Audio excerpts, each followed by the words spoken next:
सब कुछ आया भाई लोग, सब कुछ आए।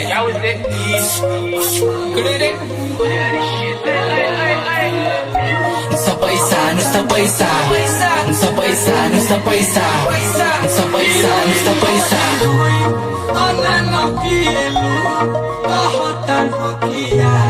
नशा में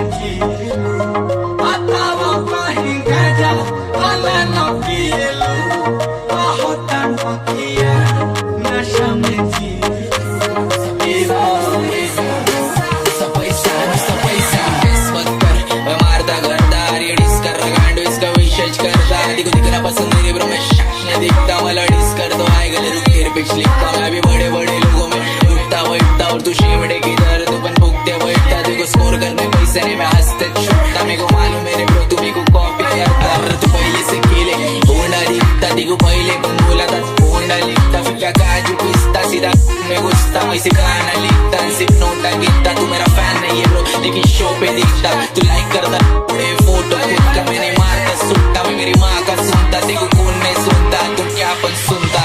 पार्टी पे कोहिल बा ऐसन कढ़ाई कपड़ा के भीतर से देता दिखाई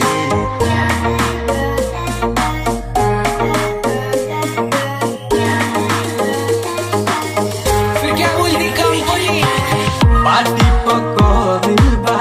ऐसन कढ़ाई कपड़ा के भीतर से देता दिखाई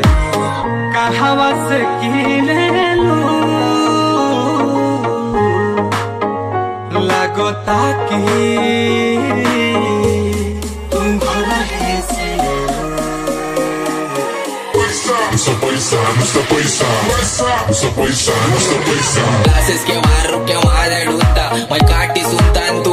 सुनता तू दटिंग करता मैं शूटिंग करता मैं पहले के दोस्त लोग से बात नहीं करता तू बालिश बुद्धि मैं शातिर लड़का तू हिट करता मैं को मैं पार्टी करता मैं एक वीक में 3-4 शॉपिंग करता तू लड़की लोग के नंबर से मैसेज करता देखो मालूम मेरी कैपेसिटी में मारते छुपता मतलब आप मी आनंद सुटतो उची वाणी तोंडाचं तू काय पण बोलतो तुमच्या आईचा पुढचा तुमची इंग्लिश बोलतो अरे कॉलेजच्या शर्ट तुझी स्टॅनी बोलतोय किती वेळा बोलले तुला नादी नको लागतोय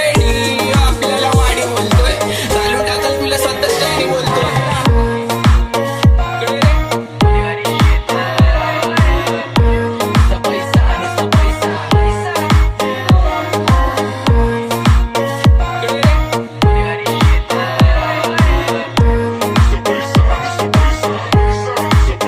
फिर क्या बोलती कंपनी सब कुछ आया भाई लोग सब कुछ आए